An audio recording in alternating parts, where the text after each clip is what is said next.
Friends and ఫ్యామిలీతో weekends కి farm house కి వెళ్ళి ఎంజాయ్ చేయాలనుకుంటే వెంటనే డోసే యాప్ ని డౌన్లోడ్ చేసుకుని బుక్ చేసుకోండి.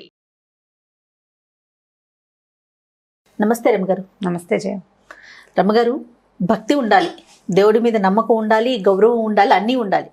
కానీ మూఢ భక్తి అంటాం, అది ఉండకూడదేమో అనిపిస్తుంది. ఎలా అంటే ఓపిక ఉండదు ఒంట్లో, బాగా నీరసం అనిపించేస్తుంది. అయినా ఫాస్టింగ్ ఉండాలనుకుంటారు, అయినా తలస్నానం చేయాలి, లేకుంటే ఈ పూజ చేశాకే తినాలి, ఈ పూజ చేసేటప్పుడు వేరే వాళ్ళని మనం అంటుకోకూడదు. ఇవి అన్నీ అది మూఢ భక్తి ఏమో అనిపిస్తుంది. లేకపోతే పలానా దేవుడికే దండం పెట్టుకోవాలి, ఆయనే మనకి అన్నీ ఇస్తారు. ఇలాంటి మీరు గమనించారా? ఇవన్నీ ఓ రకం. దేవుడు వచ్చి మా ఇంట్లో అన్నం తినాలనే భక్తి ఇంకో రకం. Oh my God. నిజంగా ఇప్పుడు దేవుడి కోసం వెయిట్ చేయటం, సాయంత్రం ఆ వేళకి వచ్చిన వాడే భగవంతుడిని మనమే భావించి వచ్చిన వాడిని భగవంతుడిగా భావించేయటం. నిజంగా పోని పాతకాలపు కథల్లో అయితే పోనీ ఓ రకం, లేటెస్ట్ కూడా అలాగే ఒక్కొక్కొచ్చి తిన్నది ఆ టైంకి అదే దేవుడా? సరే, ప్రతి వాళ్ళు దేవుణ్ణి చూడాలి. ఇప్పుడు ఒక జంతువు మీదలో నువ్వు దైవాన్ని చూడడం వేరే కదా. ఇప్పుడు మనుషుల పట్ల వాడెవడో కూడా మనకు తెలీదు, దారిపోయే వాడెవడో మన ఇంటికి వస్తే అదేంటి సేల్స్ మ్యాన్ వచ్చినా కూడా బాబా గారే వచ్చి తలుపు కొట్టారండి అనుకున్నానని మొన్న ఆవిడెవరో చెప్తుంటే, ఇవి ఏం రోజులండి మనం గురుచరిత్రలో చదువుతాం, గురుచరిత్రని చదవండి. ఇప్పటికి కూడా అలాగే భావించి వాడెవడో సేల్స్ వాడు వస్తే, సేల్స్ అబ్బాయి వాడు వీడు అనకూడదు పాపం, సేల్స్ కుర్రాడు వస్తే అబ్బాయిని లోపల పిలిచి కాఫీ ఇచ్చి టీ, వాడెవడో బంగారు కొండ కాఫీ టీ దాగి వెళ్ళిపోయాడు. అదే వాడు ఇంకేదైనా ఉత్సాహపడితే మనం ఏం చేస్తాము? నిజంగా మేము చాలా ఆశ్చర్యపోయాం. ఇదేమిటంటే గురుచరిత్రలో తప్పకుండా, నేను కూడా గురుచరిత్ర పారాయణ చేస్తా ఫ్రీక్వెంట్గా. గురుచరిత్రలో ఉంది ఈ లౌకిక ప్రపంచంలో అలాంటివి జరుగుతాయని 200 ఏళ్ల క్రితం 150 ఏళ్ల క్రితం జరిగిందని 100 మంది భక్తులు వాళ్ళు ఫీల్ అయ్యారు, అది రాశారు. గురుచరిత్రగా చదవాలి కానీ దాన్ని ఇప్పుడు కరెక్ట్గా ట్రూ ఎలా జరిగింది అక్కడ ఉన్నది యథాతథంగా అదే జరిగిందని నువ్వు ఒక్కదానివి ఫీల్ అయితే ఓకే. వాళ్ళు ఎవరినో రెండో మనిషిని ఇన్వాల్వ్ చేస్తే వాడు సరైన వాడు కాకపోతే మన సంగతి ఏమిటి? ఇవాళ రేపు గ్యాస్ రిపేర్ చేస్తామనే వాళ్ళని కానీ ఎవరిని నమ్మద్దని, అవన్నీ ప్రమాదాలని చాలా భయం వేస్తుంది. పోలీసులు తెగ చెప్తున్నారు. ఈవిడ సేల్స్ అబ్బాయిని లోపల పిలిచి కూర్చోబెట్టి పొద్దున్న చేసిన గారెలు గీర్లు అవన్నీ పెట్టి, ఆ అబ్బాయి నాకు వద్దని, కాదు నాయన ప్రసాదం ఇవాళ మా ఇంట్లో పూజని, ఇవాళ బాబాగారు మా ఇంటికి వచ్చారని ఫ్రెండ్స్లో ప్రకటించారు. వారు ప్రకటించిన తర్వాత అవునా ఎలాగా ఏమిటి అంటే, ఒక సేల్స్ మా అబ్బాయి రూపంలో వచ్చారు. భక్తుల్ని అవమానించే ఉద్దేశం కాదమ్మా, నాకు ప్రగాఢమైన విశ్వాసం ఉంది బాబాగారి మీద, నేను చాలా గట్టిగా నమ్ముతాను. ఇంకా నేను బాబాగారిని చెప్తాను, మేము అలా అన్నం తాత అంటాం, పిల్లలకి తాత కూడా వచ్చింది దండం పెట్టు అని చెప్తాం, మేము అంత ఇష్టం. కాకపోతే దాన్ని మన రెగ్యులర్ లైఫ్లో ఇంప్లిమెంట్ చేస్తామంటే ఎట్లా? పాత కథలు చదువుతుండే వాళ్ళని చిన్నప్పుడు, ఆ కథ గుర్తొచ్చింది అనమాట ఆవిడ చెప్పిన విధానానికి. నేను చాలా ఆశ్చర్యపోయాను. ఈ రోజుల్లోనా? మరి నిజంగానే చెప్తున్నా నేను, ఇందులో నమ్ముతారు. ఇక పూజ చేసుకుంటుంటే పువ్వు రాలిందండి అని చెప్తుంటుంది. పువ్వు పడ్డము, పువ్వులు సహజంగా పడతాయి, చెట్టు నుంచి పువ్వు రాలుతాయి, పటం మీద నుంచి పువ్వు రాలుతుంది. రాలింది, నీకు సంతోషం కలిగింది, పోనీ ఓ పువ్వు రాలింది, సినిమాటిక్ గా రాలింది అనుకుందాం, నువ్వు సంతోషించు. అందరికీ చెప్తే నీ తెలుగు తక్కువతనం కనపడుతూ ఉంటుంది కదా, అందులో పువ్వు రాలింది బాగుంది, పోనీ చెప్పుకోవడానికి కూడా బాగానే ఉంది. ఎవరో వచ్చిన సేల్స్ బాయ్ని బాబా గారుగా భావించారంట మాత్రం బుద్ధిగా బాగుంది, అస్సలు బాగాలేదండి. అదే పాపం అబ్బాయి తెలబోయట, ఏదో పాపం పెడుతుంది, పెద్ద ఆవిడ ప్రసాదం తినేసాడు, బాగానే ఉంది. నువ్వు మీ కోడలకో కూతురుకో చెప్తావు ఈ సంగతి. అది కూడా ఇది మూఢభక్తితో పిల్ల కూడా ఈ పని చేస్తానంటే వచ్చిన వాడు సరైన వాడు అవుతాడో అవడో లేకపోవాలా, అప్పుడేం చేస్తాము? ఒక పాత కథ చెప్దాం. కర్ణాటకలో పండరిపురానికి దగ్గరలో ఒక ఆవిడ, ఇది కర్ణాటక అనుకుందాం, అదే కర్ణాటక కదే. ఈవిడ పార్వతమ్మ అని ఒక ఆవిడ ఉండేదట. ఆవిడ మహాభక్తురాలు. ఆవిడ భర్త ఏమో గవర్నమెంట్ ఉద్యోగం ఉండేది, అంటే అప్పటికి ప్రభుత్వం రాజుగారి దగ్గరే ఉద్యోగం చేసేవాడు. వాళ్ళు ఈ రాజుగారి దగ్గర ఉద్యోగాలు చేసే అందరూ ఆ కొలువుకి దగ్గరలో ఉండేవాళ్ళు కాదు. పక్క ఊళ్ళల్లో ఏదైనా ఇల్లు వాకిళ్ళు ఉంటే పెళ్ళాం పిల్లల్ని ఊళ్ళల్లో పెట్టి అవసరమైనప్పుడు కచేరీకి వెళ్ళి పని చూసుకుని మళ్ళీ 10 రోజులు అక్కడ స్పెండ్ చేసి మళ్ళీ వెనక్కి ఊళ్ళకి వస్తూ ఉండేవాళ్ళు అనమాట. ఈ రామకుట్టి ఆవిడ భర్త పేరు. ఈ కుట్టిగారు వెళ్ళిపోయి కొలువులో ఉంటూ ఉండేవాడు, ఆవిడ ఒక్కతే ఉండేది. ఆవిడ 2 ఆడపిల్లలు ఉన్నారు, వాళ్ళ కాస్త పెళ్ళిళ్ళు అయిపోయినాయి. అప్పట్లో ఏమిటి ప్రయాణాలు అవి ఇంత సులువు కాదు కదా, ఎక్కడో ఉండేవాళ్ళు అమ్మాయిలు, వాళ్ళు ఏం వచ్చేవాళ్ళు కాదు. ఇవిడ ఒక్కతే ఉండి అసలే భక్తురాలు కదా, రోజు సుబ్రహ్మణ్య స్వామి దేవస్థానానికి వెళ్ళేదిట. వెళ్ళి దేవా నేను చేసిన ప్రసాదాలు తినడానికి మా ఇంటికి ఎప్పుడు వస్తావు నాయనా, నా చేత్తో ఒక ముద్ద పెడతాను నాయనా అని ప్రార్థించేదిట.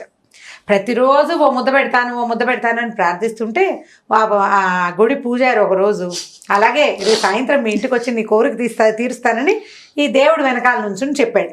ఆవిడ మూఢభక్తికి నవ్వొచ్చేది మొదట్లో. క్రమంగా ఆయన ఏమనుకున్నాడంటే ఓ రోజు వెళ్ళి తింటే ఆవిడ సరదా తీరిపోతుంది కదా అని ఆయన ఇలా అన్నాడు. అనేసరికల్లా ఆవిడ అమ్మో అది భగవంతుడు పలికాడు, మొగస్వరం అంటే పురుష స్వరం వినపడింది. సుబ్రహ్మణ్యమో మరి పురుషుడు కదా, సింక్ అయింది. మనం కొలిచేదేమో బాలసుబ్రహ్మణ్యం, ఇంతే ఉన్నాడు. ఆయనకి బాల గొంతు ఉండాలి, పెద్ద గొంతు ఉండకూడదని ఐడియా. మురుగన్ అంటే పెద్దవాడు కాదు, బాలమురుగన్ కదా, ఇంతే ఉంటుంది విగ్రహం. పరమ ముద్ద చిలక చిన్నగా 6-7 ఏళ్ల పిల్లవాడి మొహం కనపడుతుంది. సో కాబట్టి మురుగన్ వస్తానన్నాడు, సుబ్రహ్మణ్యమే స్వయంగా వస్తాడని ఆవిడ చక్కగా సాయంకాలం అతిరసాలు పాయసాలు పులిహోరలు దద్దోజనాలు చేతొచ్చినన్ని చేసి పారేసేసింది. పెట్టుకుని కూర్చుంది సాయంకాలం వంట చేసుకుని. ఆవిడేదో పాటలు పాడుకుంటుంది. ఏమైంది సాయంకాలం ఆ దారిలో ఈ భక్తులు అంటే కొంతమంది సన్యాసులు భిక్షకులు రోడ్ల మీద వెళ్ళేవాళ్ళు ఒక ఆయన కనపడ్డాడు. వాకిట్లో వచ్చి అమ్మ మంచినీళ్ళు ఇవ్వమన్నాడు. అనేసరికి బొట్లు గిట్లు పెట్టాడు, పట్టివర్ధనాలు ఇక్కడి నుంచి ఇక్కడికి పట్టివర్ధన నిలువు కాదు అడ్డాలు పెట్టాడు, విభూది కట్లు కనపడుతున్నాయి. సన్యాసులు అనేసరికల్లా వీళ్ళు ఏం చేస్తారంటే భిక్షకులు సన్యాసి వేషధారణ వేసుకుంటే ఆరెంజ్ కలర్ వస్త్రం ధరిస్తారు, బొట్టు పెట్టుకుంటారు, అడ్డబొట్టు విభూది కనపడేసరికి ఇంకేముంది సుబ్రహ్మణ్యం బ్రహ్మచారులే కనపడుతున్నాడని ఆయన చేతులు గుచ్చేసుకుంది. ఆయన వచ్చావా నాదంటే అనేసరికి తెల్లబోయి అమ్మ నేను బిచ్చగాడిని, భిక్షుకుడినమ్మా నేనంటే. భిక్షుకుడు కాదు నాకు తెలుసు, నాకు పొద్దున్నే స్వామి ఆనతిచ్చాడు దేవాలయంలో, వస్తాను సాపాటికని, భోజనానికి వచ్చావు రానాయనా అని లోపలికి పిలిచింది. దీన్ని భయం వేసింది. వీళ్ళ ఇంట్లోకి వెళ్తే చుట్టుపక్కల వాళ్ళు ఎవరైనా చూస్తే బిచ్చగాడు ఇంట్లోకి ఎందుకు వచ్చావు అంటారేమోనని భయపడుతూనే వెళ్ళాడు. ఆవిడ చక్కగా ఆకేసింది, అన్నం పెట్టింది, ఇన్ని రకాల పదార్థాలు వడ్డించింది. మొత్తం పదార్థాలన్నీ వడ్డించింది, ఆకులు వడ్డించి ఆయనకి భోజనం పెడితే ఆయన భయపడుతూనే తింటున్నాడు. ఎవరైనా వస్తే చస్తామేమో, ఇంట్లో ఎవరు లేరు, ఏ మగవాళ్ళు బయట నుంచి ఎవరైనా వచ్చి బిచ్చగాడికి అన్నం పెడుతున్నావా అని ఈవిని తిట్టి ఇంట్లోకి వస్తావురా అని నన్ను కొడితే ఏం చేయాలరా అని భయంగా ఉంది. కానీ పదార్థాలు ఏమో మధురంగా ఉన్నాయి. ఈవిడ చక్కగా సుబ్రహ్మణ్యం అవి ఇవి శ్లోకాలు చదువుకుంటూ, అంటే మరి స్వామి భోజనం చేసినప్పుడు శ్లోకాలు స్తోత్రాలు చదవద్దు, ఈవిడ భక్తిగా గానంలో మునిగింది, పాటలు పాడుతోంది, చక్కగా భజన చేస్తోంది. దేవుడు మరి అన్నం తింటుంటే మరి చెయ్యొద్దు. సరే తిన్నాడు శుభ్రంగా. తినేసరికల్లా తలుపు ఈ భోజనం అయ్యింది, తలుపు మోగింది. వాకిలి తలుపు మోగేసరికల్లా ఈవిడ వెళ్ళి తలుపు తీసింది. పూజారి గారు చక్కగా బొట్టు గిట్టు పెట్టుకుని పంచ కట్టుకుని రెడీగా నుంచున్నాడు. అయ్యో రామా, ఇందాక వచ్చిన వాడు నిజంగానే బిచ్చగాడు, సుబ్రహ్మణ్యం సాక్షాత్తు పూజారి అవతారంలో వచ్చాడు మన ఇంటికి అనుకుని అయ్యా ఉండండి అని పరిగెత్తుకుంటూ లోపలికి వెళ్ళి ఎవరో వచ్చారు నాయనా, నువ్వు పైకి వెళ్ళి అటక మీద పడుకో, పొరపాటు పడ్డాను అని చెప్పి ఈ కుర్రాన్ని వచ్చాడే భిక్షకుడు వీడిని అటక మీదకి ఎక్కించింది. అటకలు బహుపెద్దవి వాళ్ళ ఇంట్లో. ఓ మూలకి సర్దుకున్నాడు. ఆహారం ఫుల్గా తినేసరికల్లా మెల్లిగా అటక వెచ్చగా ఉంది, ఆయన నిద్రకు పడ్డాడు. ఈయన ఏం చేశాడు, వచ్చిన అర్చకుడిని కూర్చోబెట్టింది ఈవిడే, మళ్ళీ చక్కగా అన్ని వడ్డించింది, బోళ్ళు చేసుకుంది పదార్థం. ఎందుకంటే ఇది భుక్తశేషం కదా, స్వామివారు వచ్చి భోజనం చేస్తాడు, అప్పుడు మిగిలిందంతా ప్రసాదం కదా, చుట్టుపక్కల నలుగురికి పంచాలని బాగా ఇతోధికంగా చేసుకుంది పదార్థం. ఈయనకి కంచం పెట్టింది, మళ్ళీ ఆకు పెట్టింది, మళ్ళీ పదార్థాలన్నీ వడ్డించింది. ఈయన శుభ్రంగా భోజనం చేసినంతసేపు ఈవిడ సుబ్రహ్మణ్య భజన చేసుకుంటూ కూర్చుంది. తిన్నాడు. ఈయన భోజనం అవ్వగానే గుర్రపు డెక్కల చప్పుడు వినపడింది వాకిట్లో. చూస్తే భర్త వచ్చేసాడు. ఆయనేమో భక్తుడు కాదు, అసలు ఇంట్లో ఉన్న పెద్దవాళ్ళకి ముందు పోయిన పెద్దవాళ్ళకి తద్దినాలు కూడా పెట్టనంత పరమ నాస్తికుడు. ఈవిడికేమో భక్తి విశేషాలు పెచ్చు, ఒంటరిగా ఉండేసరికి భక్తి హెచ్చింది పాపం. ఈవిడ కంగారు పడి అయ్యగారు తమరు మరలా భావించకండి స్వామి, నా భర్త వచ్చాడు, అతను నాస్తికుడు, దైవాన్ని నమ్మడు, ఏదైనా మాట అంటాడేమో, ఈ ఇంట్లో నుంచి బయటికి వెళ్ళేందుకు ఇంకో ఉపాయం లేదు, మీరు ఒక పని చేయండి, అటకెక్కి పడుకుని విశ్రాంతి తీసుకోండి, మా ఆయన పడుకున్నాక నేను మిమ్మల్ని పంపిస్తాను అని చెప్పి ఈ రెండో అయ్యవారిని కూడా అటకెక్కించింది అమ్మగారు. ఓకే. ఈయన అటకెక్కి పడుకున్నాడు. అటక పెద్దగా ఉందిగా, ముందు వెళ్ళిన వాడు ఆ చివరికి వెళ్ళి పడుకున్నాడు, ఈయన ఇక్కడ పడుకున్నాడు. భర్త లోపలికి వచ్చాడు, ఈవిడ ఆకులు గీకులు తీసేసింది లోపల. ఏమే అన్నాడు, పలకరించాడు, మాట్లాడుకున్నారు ఇద్దరు. మాట్లాడుకున్నాక ఏమైంది, భోజనం వడ్డించు అన్నాడు. ఈవిడ అతిరసాలు పాయసాలు తీసేసరికల్లా ఆయన తెల్లబడి, ఏమిటే ఈ హడావిడి, ఇవన్నీ వండుకున్నావు ఎందుకే ఒక్కదానివి, నేను వస్తానని ఉత్తరమన్నా రాయలేదు కదా అనేసరికల్లా ఏమిటోనండి తెల్లవారుజామున కలొచ్చింది, అందుకని బాగా వండేనండి అన్ని పదార్థాలు, సరే వస్తే వస్తారు కళ ప్రకారం. రాకపోతే పొద్దున ఎవరికైనా పెడదాం అనుకున్నానండి అని వడ్డించింది, తిన్నాడు. ఇంతలో ఏమైంది, ముందు పరివరాజకుడు వచ్చాడు కదా భిక్షుకుడు, ఆయన ఫుల్గా తిని పడుకున్నాడు కదా, మంచి నిద్రలో ఈ అతిరసాలు పాయసము తర్వాత పులిహార తినేసరికి దాహం వేసింది. నిద్రలో మంచినీళ్ళు మంచినీళ్ళు అన్నాడు. అనేసరికల్లా ఏమిటో ఎవరే కేకలు పెట్టినారు అనేసరికల్లా ఈవిడ వెంటనే ఏం చేస్తుంది, తెలివిగా భక్తురాలు కాదండి, పెద్దలకి మనం నీళ్ళన్నా వదలటం లేదు.